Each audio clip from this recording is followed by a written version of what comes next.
غياب حكيمي بسبب الإصابة.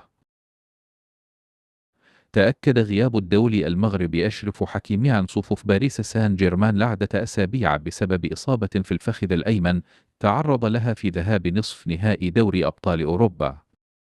سيغيب حكيمي رسميا عن مباراة الإياب الحاسم أمام بايرن ميونخ، حيث أظهرت الفحوصات تمزقا في العضلة الخلفية، ومن المتوقع عودته بعد برنامج تأهيلي. تفاصيل إصابة أشرف حكيمي. نوع الإصابة: تمزق في العضلة الخلفية للفخذ الأيمن. موعد الإصابة: الدقائق الأخيرة من مباراة ذهاب نصف نهائي دوري أبطال أوروبا ضد بايرن ميونخ 5-4. مدة الغياب أسابيع قليلة، حيث أفادت لينك صحيفة ليكيب أنها تتراوح بين أسبوعين و3 أسابيع. المباريات الغائبة أبرزها إياب نصف نهائي دوري الأبطال في ميونخ.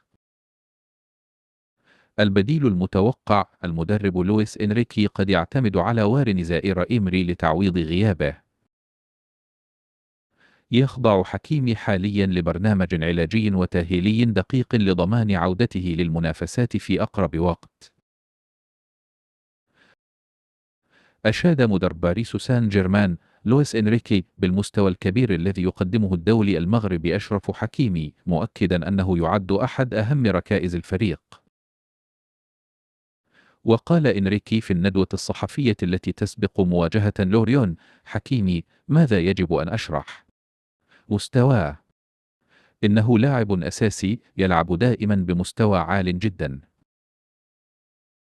إنه آلة مغربية، أمر مذهل. وجود حكيمي يشبه امتلاك 3 لاعبين، يضيف مدرب النادي الباريسي. وتابع إنريكي حديثه مؤكدا أن غياب النجم المغربي عن مباراة ميونخ يمثل خسارة فنية للفريق، لكنه شدد في المقابل على امتلاك النادي خيارات عديدة لتعويض هذا الغياب. وواصل إنريكي قائلا: للأسف لن يكون حاضرا في ميونخ. نحن هادئون وسعداء لأننا كفريق لدينا إمكانيات، وبوجود لاعبين ذوي مستوى عال جدا.